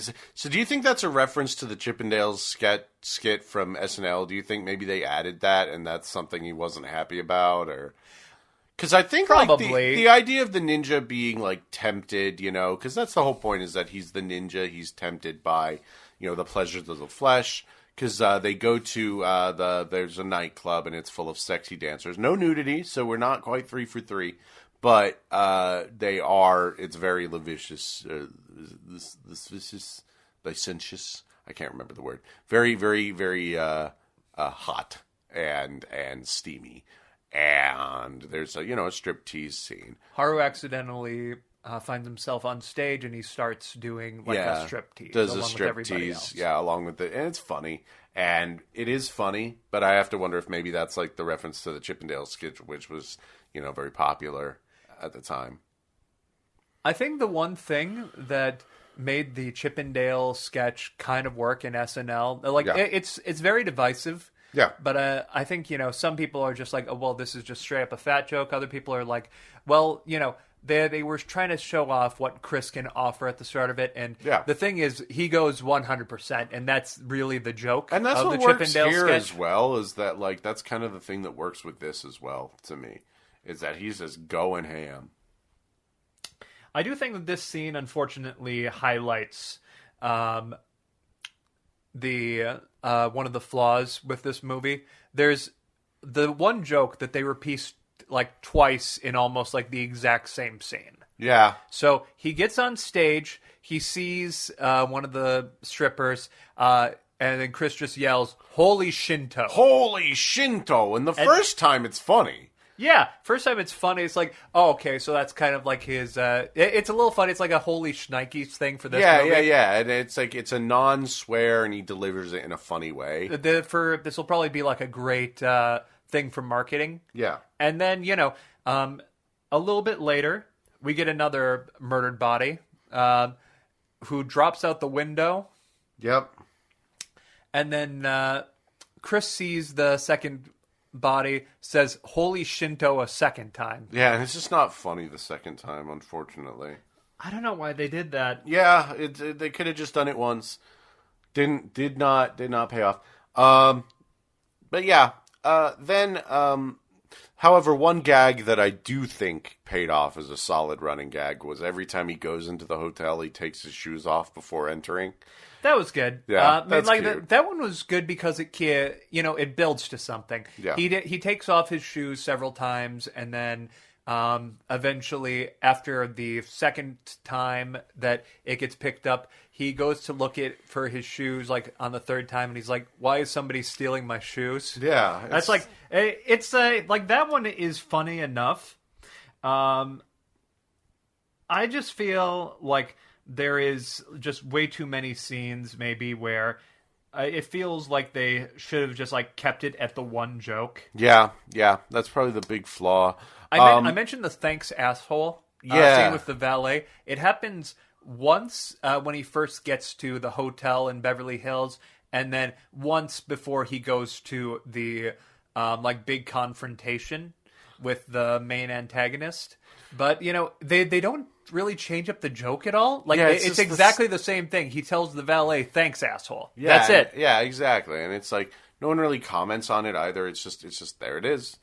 It's inherently funny, but it's not really. I feel like had they just included a little more jokes there, or just maybe decided, okay, does this need to have this exact joke a second time? It would have been better off just as a one-off. Now, I want to say this. I kind of love the criminal underworld subplot, and as disappointing as the villain can be, the subordinates are cool and the atmosphere is cool. I'm mad that in the first episode of the Chris Farley podcast, Tommy Boy, I compared that to Yakuza. I was I have nothing to compare this to now. No. This is the Yakuza one. This is the Yakuza movie. No. No. Tommy Boy was the Yakuza Like a Dragon. This is Yakuza 2. Okay. I get it. I'm just saying words. But yeah, I want to say that There's a part where he uses a phone book to find Allison and find Tanley is the name of the villain. So I even remember that. Even the most disappointing part of the movie, I remember the character's name. So this movie did something right. You know, he uses a phone book, and I'm like, I feel like if this was modern day, he would have just Googled it. Yeah. Which is also pretty funny. But yeah, he infiltrates the mansion, and there's just a lot of really good jokes about things happening around him and in the background. Like, that's really a strength of this movie, is that, so here is, I just want to, okay, let me pause this and say that the reason this movie works compared to Black Sheep is because the director is confident. Yes. And he knows the material. He knows Chris Farley. Is everything a hit? No. But is the direction confident? Yes. And you said that Penelope Spheris just was not a good fit, was not having a good time on set. Her direction, again, in Wayne's World, fucking incredible. In this movie, or in Black Sheep, there was just no confidence to it. There was no conviction. It was a paycheck. Whereas in this movie, this is a conviction. This movie has conviction, and again, it is confidently directed with great sense of rhythm to make the jokes work. They set up a lot of really good physical gags. I feel like there's a scene. You were going to mention the dog elevator, right? The dog elevator is just okay. Oh my god! Go ahead, set it up. So basically, so in the scene, Gobe is hidden around, also infiltrating the mansion, and Chris comes in and is threatened by a Rottweiler, and so Gobe just absolutely in a genuinely big laugh, like, does this ninja technique where he puts a cloth in the ground and basically makes a pulley, and so the dog wanders onto the cloth, and he just slowly pulls the dog up so that it stops harassing. Tom and Jerry saying. Yeah, it's funny as hell. It's funny as hell. I like what makes it really good is just it's very fast paced how he does it. Yeah. It's just all of a sudden, Haru looks behind him and just the dog's gone. Yeah, and the dog is just like floating upwards. It's just there's a lot of really clever little bits like that. So the dog elevator scene, I think, you're absolutely right. If that scene was in Black Sheep, it feels like it would just go on for about another 3 or 4 minutes. Compare the bat scene to the dog scene in this, and I think you get kind of the difference in how they approach it. Absolutely. There was just they didn't have any faith in anything in Black Sheep, so they extended everything to being a lot longer than it should have been. Absolutely. They just did not have faith in that movie. Well, coming up next, I mean, he meets up with Allison and gets the whole plot, which is, crime, counterfeiting. She's also trying to get, I believe, to the end of this counterfeiting ring, or she's stuck within it turned the out whole that, thing. It turned out that her sister had gotten killed by the main villain. Right. And so she's kind of basically infiltrating this crime ring to bring it down. And that's when we get to, unfortunately, both the best and the worst scene in the movie. The worst part first. Let's do the worst part first. So it takes place at a hibachi restaurant, and Haru needs to listen in and overhear Tanley and the crime syndicate's plan because they're having a business meeting at a hibachi restaurant. And unfortunately, to do this, Haru disguises himself as a hibachi chef. Full yellow face. Well, there is thankfully no paint, but yeah, Fu Manchu mustache, wig, like black wig. The chef outfit's funny, and it's one of those things that paints the entire gag that you can't really laugh at it. I would say unfortunately, but because the scene of him just badly cooking someone's scarf and doing the looking over at the other actual hibachi chefs and trying to figure out how to do the egg trick and stuff and just failing it. Pretty funny. It feels like they wanted to have Japanese culture represented, but also, and hibachi was huge at the time. Yeah, absolutely. I'd say it's just a fun gimmick that it's it makes sense to include hibachi it's a fun scene, But also, like, unfortunately, that just brings the entire thing down and makes it an uncomfortable watch instead of a funny one, when there are elements that are pretty funny about it. And then it also has one of the craziest fucking reveals that completely blindsided us, where you see this woman, as one of the customers, who is just at the table, and I think at the same table that Chris that Haru is pretending to be the hibachi chef at, and basically eventually talks between this crime syndicate go down, and it transitions into the best scene, because you realize that woman was Gobe all along. Yeah, they reach up, rip off his wig, and his normal hair, which looks exactly the same as the wig, comes off, and we're like, holy shit, that was Liu Kang! Gobe cleans up so well. Oh my god, I am jealous. Holy Robin Shou. Woo!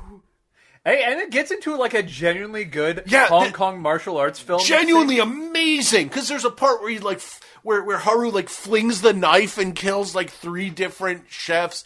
People are going through tables. It's awesome. If this whole movie was like this level of creative Hong Kong action scene as this restaurant fight, oh man, people would be all about this movie. I saw the scene where he grabs onto, I think, like the top of the stove or the oven area, Yes. And just swings from it. I just think to myself, like, you're right. If they'd leaned harder into this being a martial arts comedy in the same way that, like, Kung Fu Hustle was, or Shaolin Soccer, or even Rumble in the Bronx, I think that this could have gone very well, actually. Yeah.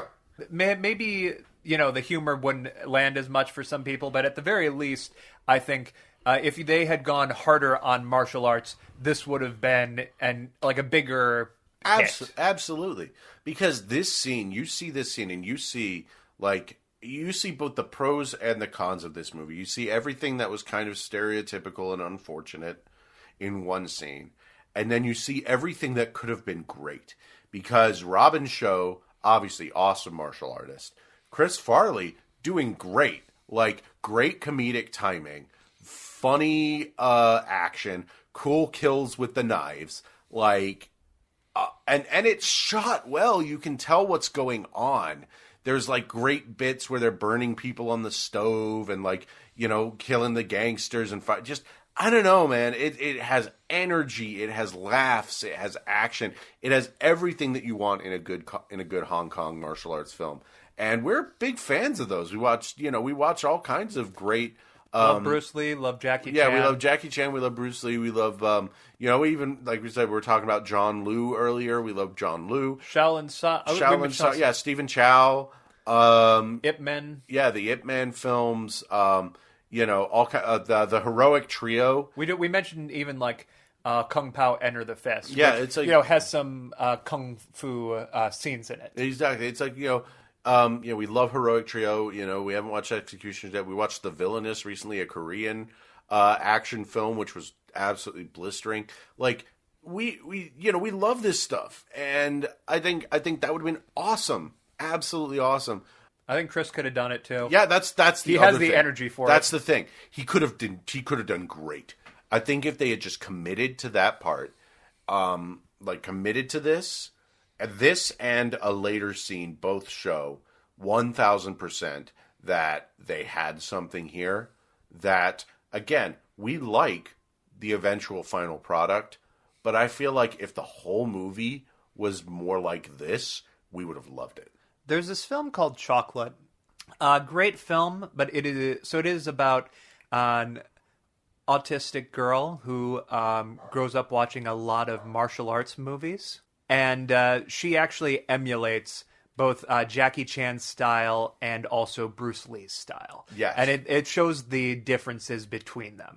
Or even look at The Last Dragon, from the 80s, about Bruce Leroy, the man who grew up and emulated Bruce Lee. But yeah, that you're absolutely right. And Chocolate was a great film. Had they leaned into maybe having Chris be the clumsy Jackie Chan before eventually becoming the confident Bruce Lee, I think it would have really been great. Yeah, absolutely. And I think it would have been a great illustration of, I guess, how martial arts was being viewed in the American culture at the time. And again, yeah, it's a great fight scene. It's just has great energy, great punchlines. And that's the big thing is that, a good action scene needs a good punchline. And this, like, comedy and action are so good together. And yeah, it could have been great. If I could send a text back in time to the people who made this movie, I really think that I would just tell them, get an actual martial arts film writer to just go over your script and try and turn it as legitimate as they can, but try and keep as many jokes as possible. Yeah, because, I think there's a lot about it that works. Great stuff. Before we move on to the insane cameo that happens, I did want to mention that one thing we didn't bring up with the soundtrack, but I had to write it down. There's an all-Japanese cover of the song I Think We're Alone Now that rules, but it's only on screen for 10 seconds. Yeah. Okay, Beverly Hills Ninja soundtrack. We're seeking you out for that one. Credits to them. I don't know who the heck put this soundtrack together. Thank you. So, the insane cameo I mentioned, they go over to this one person who is meant to authenticate the counterfeiting operation. Yeah, he kind of does the maintenance on the printers.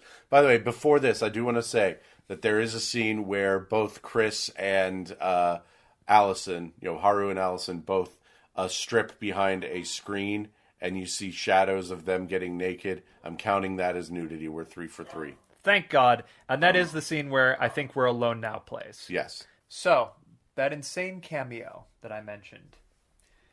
They go over to this person who does maintenance on the machine for the counterfeiting money. Mm-hmm. Will Sasso of Mad TV fame is there as Chet Walters with this obviously fake-looking mustache. Oh, and he's hilarious. Holy hell.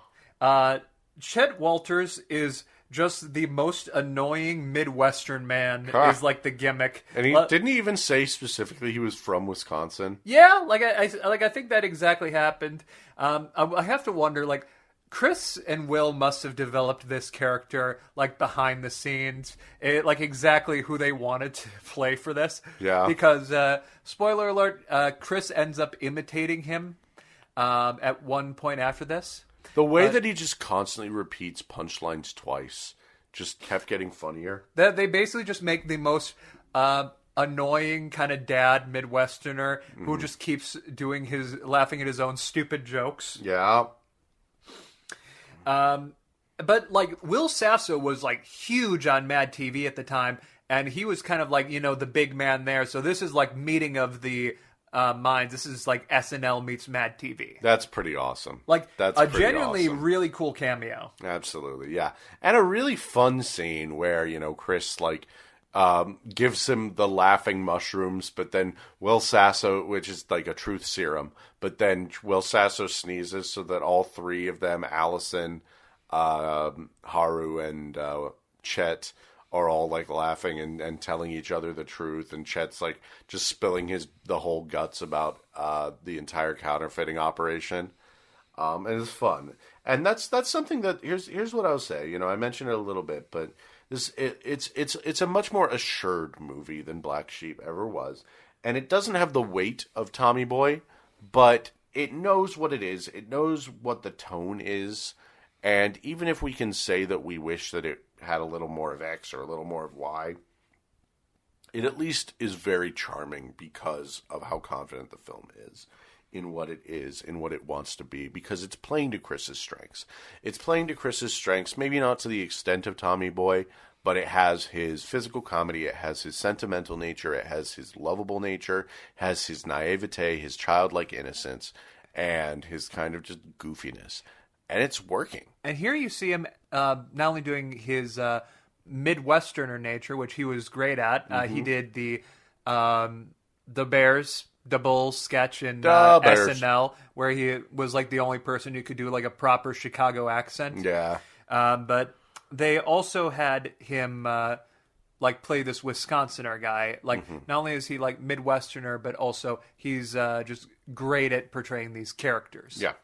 I'd say he was even better at being Chet Walter than Will Sasso. Yeah. I actually think his mustache looked more convincing. Yeah. It was pretty funny.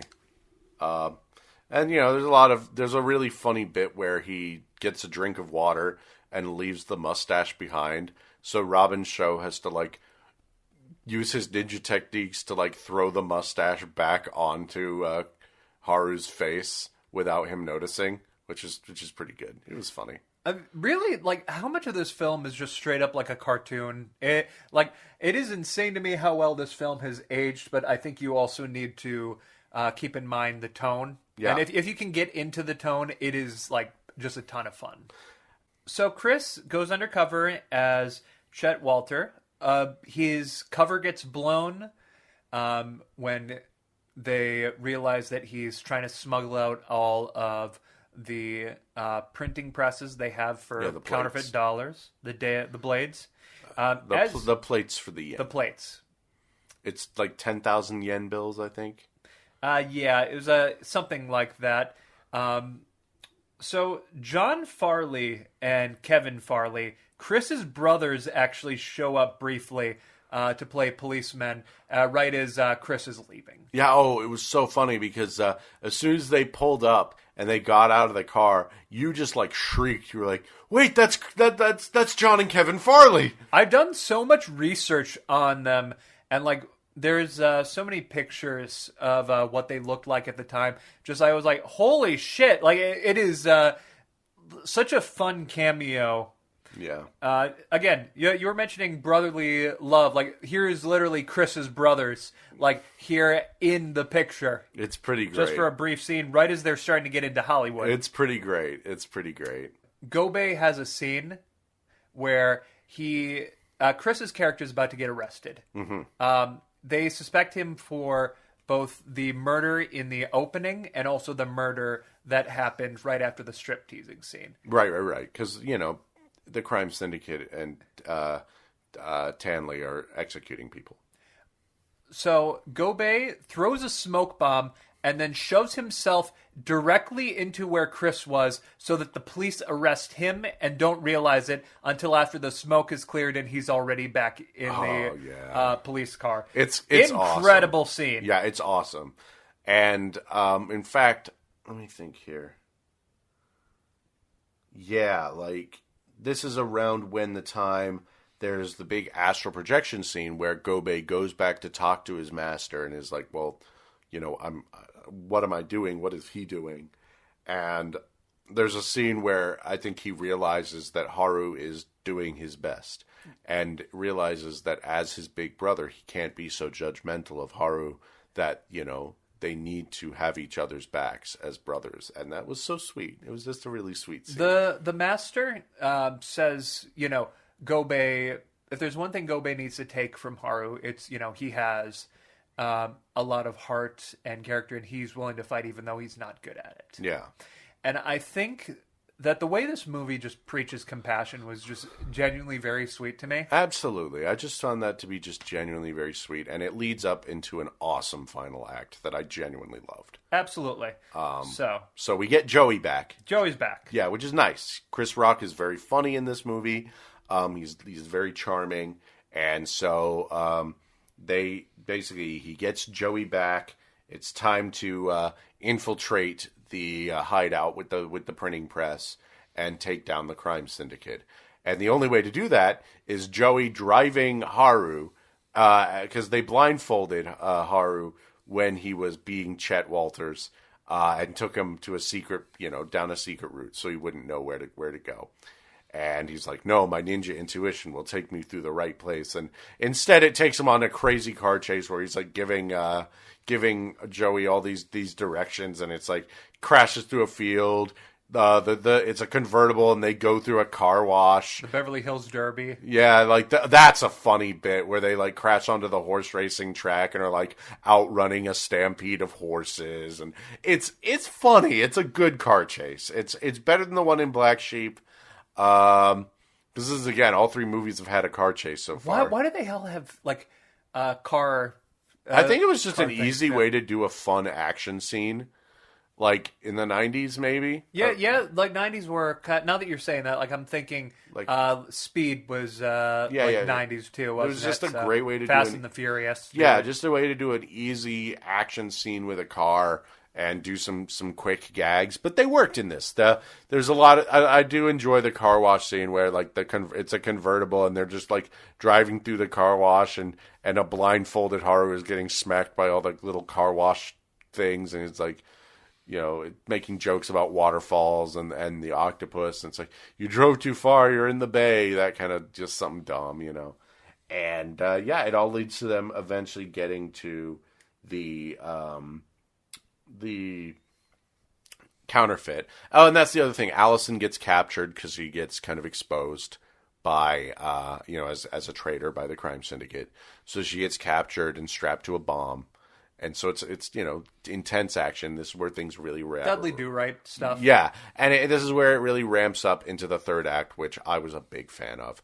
And it all starts with Haru climbing a tree, and Tarzan Boy starts playing, and I was popping off so hard because he's trying to swing on this tree to like do a perfect dive onto the roof of this building.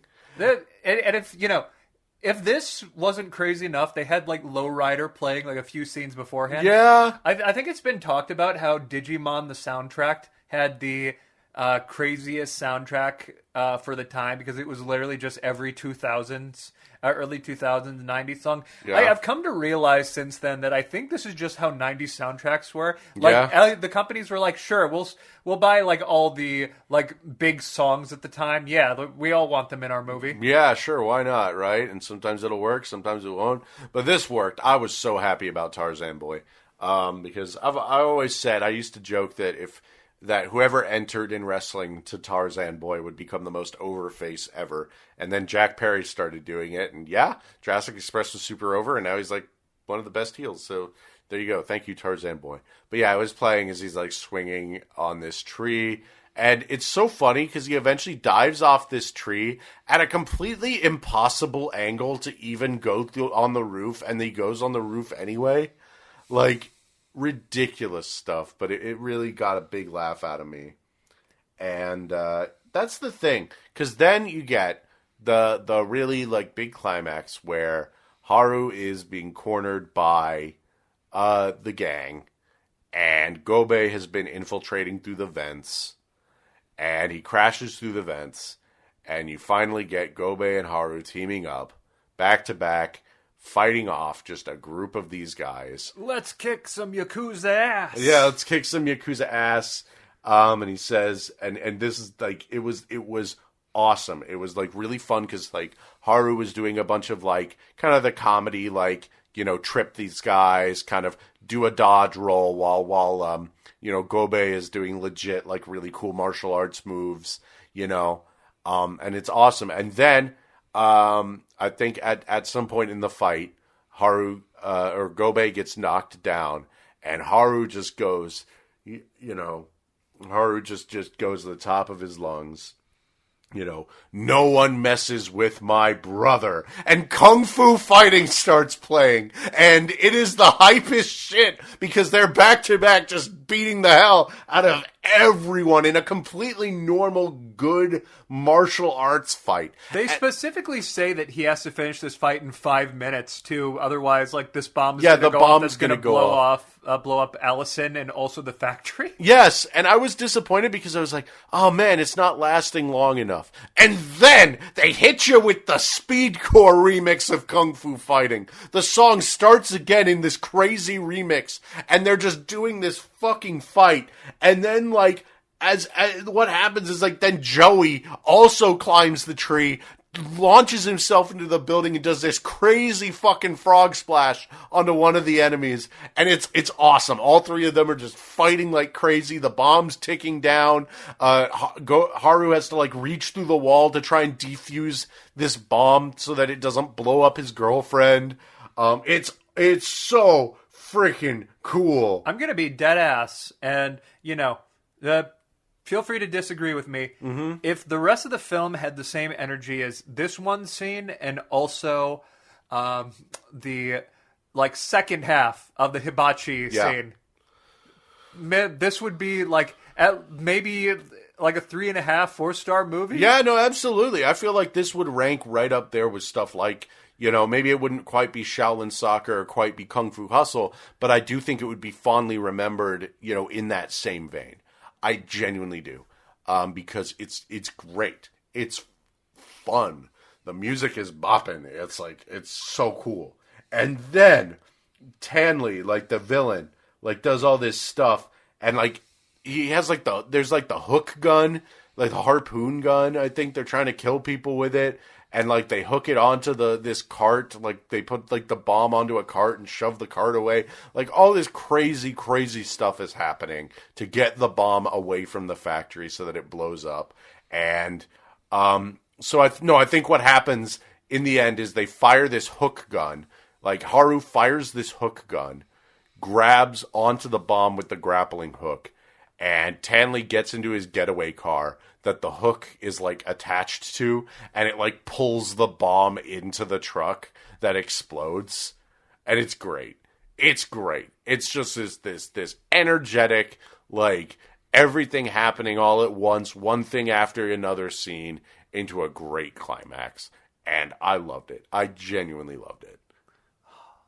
All this leading to one final scene. So Allison and Haru are back together. Haru has finally made up with his brother and also shown that he is a great ninja. Yeah. Maybe not the great ninja that they thought he was going to be. Because they always prophesied, there would be a great white ninja. Yeah. But at the very least, he proved that, it doesn't even matter if he lives up to the prophecy.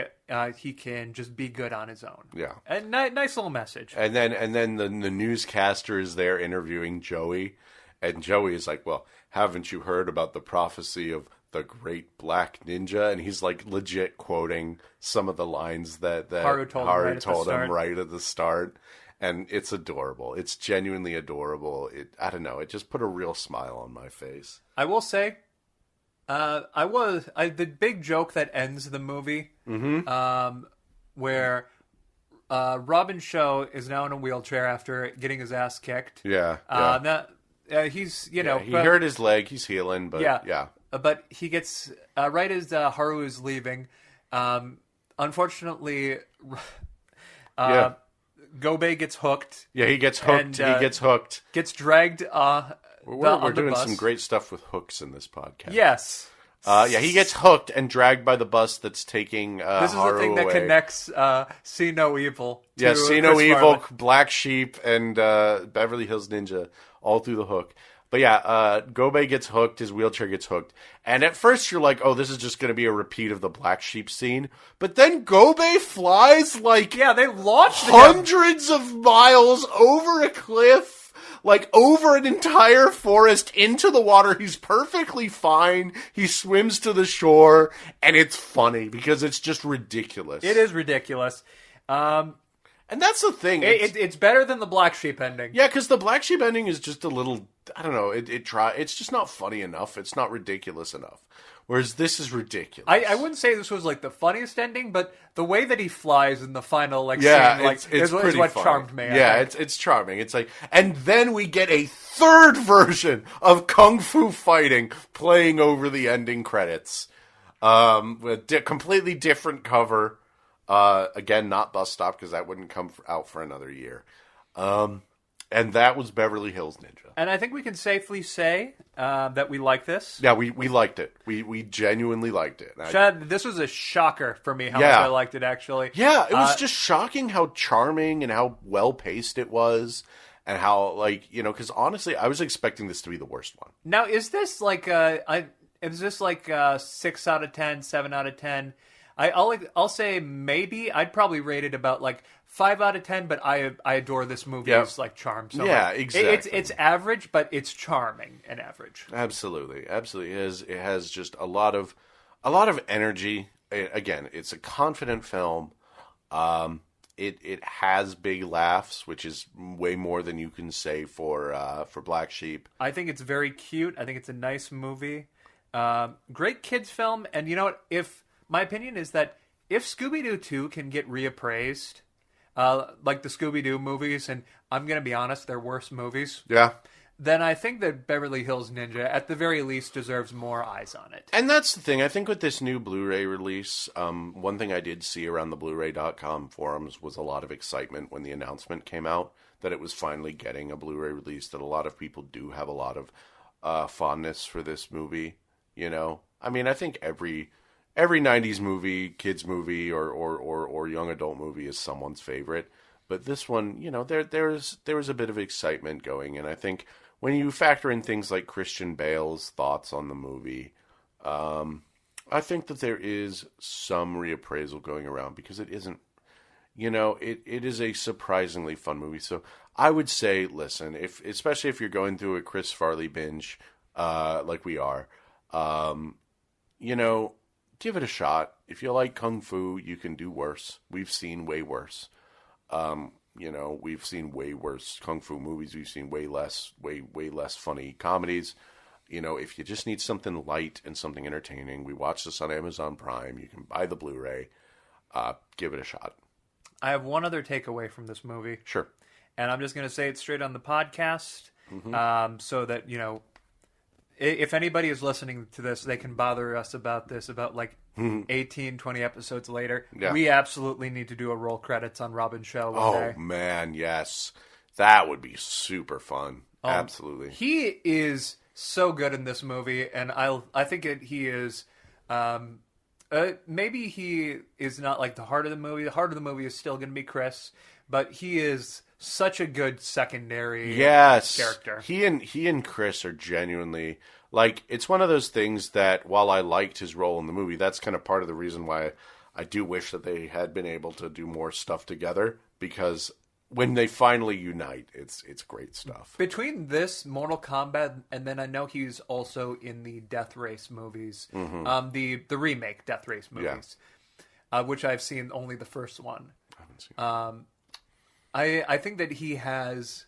there's a very interesting career here. I'm curious to see how it is. Yeah, I can't wait. Plus, hey, any excuse to rewatch Mortal Kombat is cool with me. That movie holds up. But yeah, that's I would say that's Beverly Hills Ninja. You know, a surprise that used Chris Farley really well. A movie that I think is worth reappraising. A movie that, you know, really has a lot of Chris's charm in it, as well as being solid little martial arts fun film. Do you have any expectations for Almost Heroes next week? Almost Heroes. You know, I can't even say I know this one. All I know about it was that you mentioned it was a very popular script. I cannot say I've even heard about this even a little. I will say I did notice a few things that I'm going to bring up next episode when researching Beverly Hills Ninja that I think will be fun to talk about. But, you know, I don't know. It'll be interesting to kind of see where it all goes, and to see. I hear this one's pretty. I hear don't most people like it? I'm not sure. I don't know. I've not heard good things about it. Okay. But, okay. You know, I've never given it a shot. Is the thing. Yeah, this exactly. is the one Chris Farley film I have not seen. Okay. I'm curious to see how it will be, and you know, I was doing a lot of research. Obviously, I finished reading the book that I was getting a lot of the information from, and there's a lot to unpack with Almost Heroes. Well, I think I have at least like 2-3 times the amount of notes. Oh wow! Okay, for this versus the Beverly Hills Ninja. So we got a podcast. We got a podcast out of it. So yeah, all right. Well, that sounds great. You know, I'm really looking forward to that. Join us when we release that episode next. I want to thank everyone for listening again.